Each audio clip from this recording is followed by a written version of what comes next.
Hello everyone, मेरा नाम है आदित्य और आप देख रहे हैं आदित्य सैनी सीओईपी। जैसे कि आपको पता चल होगा कि मेरा कॉलेज का नाम सीओईपी है और मैं सीओईपीएन हूँ और ये कॉलेज पुणे में महाराष्ट्र में है। अगर आप नहीं जानते तो मैं कुछ आपको इंट्रो दे दूँ अपने बारे में।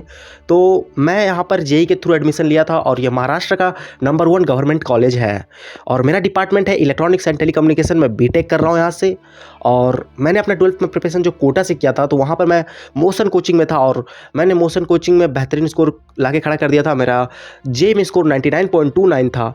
तो ऐसी क्या गलती जो आपको अवॉइड करनी है ताकि आप भी एक अच्छे स्कोर कर सको, और जो मैंने वो गलती की थी और आगे चलकर मैंने उसको ठीक किया था जिस वजह से मैं आज इतने अच्छे स्कोर ला पाया। चलिए स्टार्ट करते हैं। So mistake number 1, don't do same thing. Yes, you heard it right, same thing मत करो। हमारे जैसे कि मैंने क्या गलती की थी कि मेरे मॉड्यूल में एक्सरसाइज 1 2 3 करके ऐसे क्वेश्चंस आते थे। तो मैंने भी लाइक ऐसे क्या किया कि जब भी वो चैप्टर कंप्लीट हो जाता तो मैंने सारे क्वेश्चंस लगा लिए। जब मैं फिर से उस चीज़ को रिवाइज़ करता था तो मैं मॉड्यूल लेके सारे खोल के फिर से बैठ जाता था और सारे क्वेश्चंस करने लगता था। But it's a totally wrong way कि किसी चैप्टर को आप इस तरह रिवाइज़ करो, क्योंकि इस तरह चैप्टर रिवाइज़ करने से आपका टाइम जाएगा और कुछ सीखने नहीं मिलेगा नया। तो आप ये करो कि जो उस एक्सरसाइज में है ना, उस एक्सरसाइज में जो कुछ ऐसे क्वेश्चन होंगे जो आपको लग रहा होगा अरे यार ये क्वेश्चन क्या बेहतरीन क्वेश्चन है, तो आप उनको सर्कल कर लो और उन्हीं को बस करो। ऐसे नहीं कि पूरा मॉड्यूल करने लगो या पूरा बुक करने लगो फिर से, या पूरा चैप्टर करने लगो उस क्वेश्चंस जितने भी दिए हैं वैसे नहीं करना है आपको। Mistake number 2 you should avoid. Don't blame others for your own mistakes. Yes, you heard it right. Don't blame others for your own mistake. हम लोग क्या करते हैं अपने प्रिपरेशन के दौरान, बच्चे दरअसल क्या करते हैं, दरअसल मैंने भी ये किया कुछ टाइम, मैं नहीं बोलूँगा कि मैंने नहीं किया। हम लोग अपनी गलती किसी और के ऊपर दे देते हैं और सोचते हैं कि उसके वजह से आज मेरा पढ़ाई नहीं हुआ या मैं आज 8 घंटे 9 घंटे 7 घंटे नहीं पढ़ पाया। बट जबकि पूरी तरह से गलत है। अगर वो आपको खेलने के लिए बुला रहा है तो आपका अगर अंदर का मन नहीं रहेगा तो आप नहीं जाओगे खेलने के लिए। आपको पता रहेगा कि मुझे पढ़ना है करना है तो आप नहीं जाओगे, लेकिन आप जाते हो और क्या बोलते क्या हो खुद को, नहीं वो बुला रहा है उसको बुरा लग जाएगा, बल्कि उसको बुरा नहीं लग रहा है, अंदर से आपको खेलना है। तो ये चीज़ को आप एक्सेप्ट करो कि गलती तुम्हारी है। अगर तुम डिस्ट्रैक्ट हो रहे हो किसी चीज़ से भी, इधर वो बस गेम नहीं है, वो समझो गेम नहीं है। अगर आप समझदार तो समझने की कोशिश करो कि मैं गेम का बस बात नहीं कर रहा हूँ, और भी बहुत सारी चीज़ें हैं ऑपोजिट जेंडर्स जो डिस्ट्रैक्ट करती है। तो ऐसा नहीं बोल सकते हो कि यार उस लड़की की वजह से या इधर उस दोस्त की वजह से, इधर मेरे घर के माहौल की वजह से ऐसा हुआ। इट्स टोटली रॉन्ग ब्रो, ऐसा नहीं है। ये तुम्हारी गलती की ही वजह से हो रहा है। हर इंसान को पता होता है अंदर अंदर कि सही हूँ या गलत हूँ, बस वो अपने आप को मतलब एक कवर अप लेयर अप कर लेता है कि नहीं वो गलती है। तो ऑलवेज अपनी गलती को माना करो खुद से कि मैंने हाँ ये गलती किया है, दैट्स वाई मैं आज कम पढ़ा हूँ या मेरे टेस्ट में नंबर कम आ रहे हैं, मैं ही इसका वजह हूँ। मैं मतलब खुद को जिम्मेदार दो। जब खुद को जिम्मेदार ठहराओगे ना गलतियों के, तब रियलाइज़ होगा कि नहीं अब मुझे करना पड़ेगा, क्योंकि जो भी कर रहा हूँ ना ये मेरी गलती की वजह से ही हो रहा है। Mistake number 3, my favourite mistake. ये मिस्टेक ने मेरी लगा दी थी सच कहूँ तो। Don't give enough mock test. Enough mock test, ये जो एनफ मॉक टेस्ट, ये जो लास्ट के 3 वर्ड्स है ना, ये आपके मतलब क्या बताओ यार, आपके 2 साल के जर्नी को ऐसे पकड़ेंगे, ऐसे फेंक देंगे। अगर आपने तैयारी किया और आपने एनफ मॉक टेस्ट नहीं दिया, कुछ नहीं होने वाला दोस्त, कुछ नहीं होगा, आई बेट। क्योंकि जब मैं अपना प्रिपरेशन में था, जब कोटा 11 में मैं यहाँ से किया था दुर्गापुर से, बट जब कोटा में गया तो वहाँ जब ऐसे ऐसे बच्चों को देखा ना, मेरा माइंड मतलब ब्लास्ट हो गया भाई। ऐसे ऐसे बच्चों को देखा, लाइक ओ फक यार, मतलब जेन्युइन टॉपर जिसको बोलते हैं ना, वहाँ पर वो जो ऐसे ऐसे बच्चे दिखे, लाइक उनका ऑरा ही अलग था। अब ये सोचा कि मैं भी ये अचीव कर लूँगा, बट मैं बहुत गंदी तरह से नीचे गिरा। लेकिन खैर कोई बात नहीं। इससे मैं आपको ये बताना चाह रहा हूँ कि वो बच्चे को ऑरा कैसे आया है। ऐसे नहीं आया, वो बच्चे ने वहाँ ना रह के अपने ऊपर इतना काम किया, इतने टेस्ट दिए। और टेस्ट में जब देखो आप टेस्ट देते हो ना और आपके टेस्ट में नंबर आ जाते हैं 120 150, तो आप उस दिन घर से निकलते हो तो आपका एटीट्यूड कुछ अलग होता है।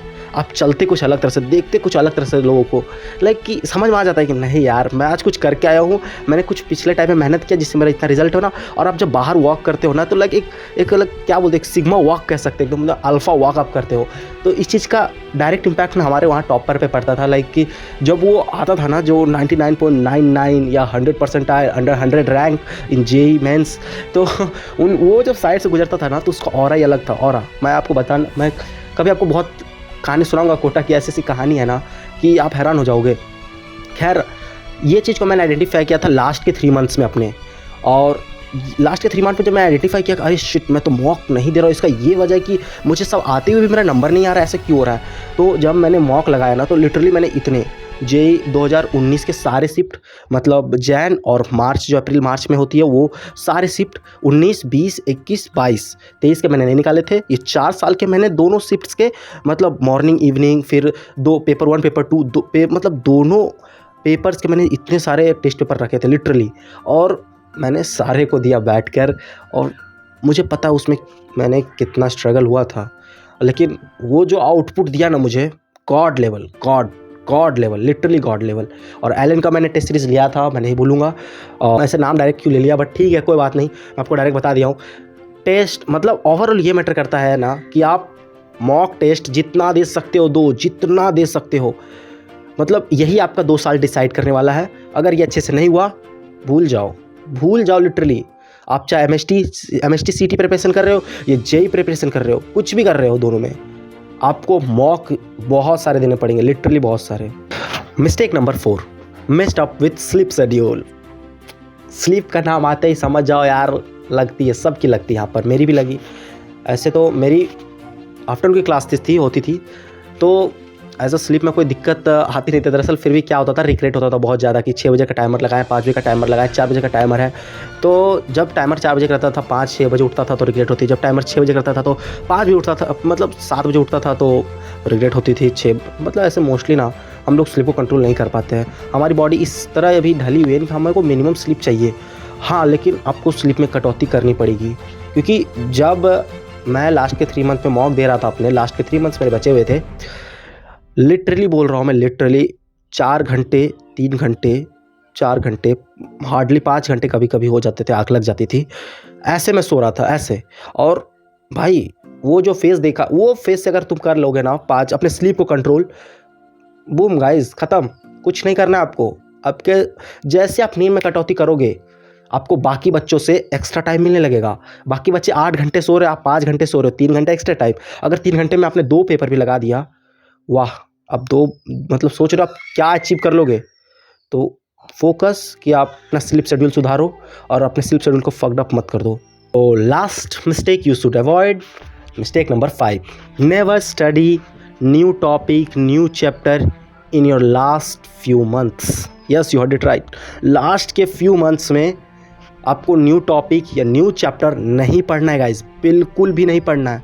क्योंकि अगर आप वो न्यू चैप्टर पढ़ोगे तो मोस्ट प्रोबेबली ऐसा होता है ना कि आप नहीं ही कर पाओगे, जेन्युइनली नहीं कर पाओगे, और उसमें नंबर नहीं आएंगे, और जिसमें आने रहते थे उसमें भी नहीं आ रहे। क्योंकि अगर आपने ये न्यू चैप्टर पकड़ा और उसको रिवाइज़ नहीं किया लास्ट के 2-3 मंथ्स में, ख़त्म, वो चैप्टर 50% गायब हो जाएगा लिटरली। और ये जो आप पढ़े इसका तो ऑलरेडी आपको 50% ही आएगा अगर आपने लास्ट मंथ में पकड़ा है।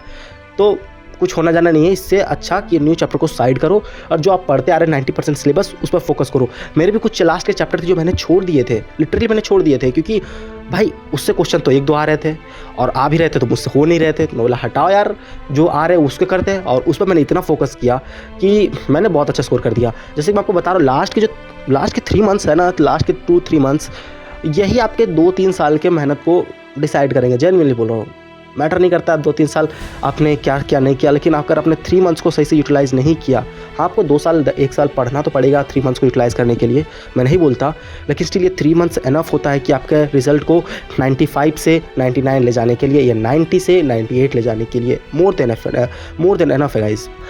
तो जाते जाते मैं आपको एक चीज़ और बताना चाहता हूँ कि हमारे चैनल पर एक नए गेस्ट आ रहे हैं, आईटी खड़गपुर से प्रियांशु, जो आपको बताएंगे और गाइड करेंगे। उनका एक पॉडकास्ट आने वाला है मेरे चैनल पर, तो वीडियो में बने रहें और चैनल को सब्सक्राइब और बेल आइकन को जरूर प्रेस कर दें। सो सी यू, सायोनारा।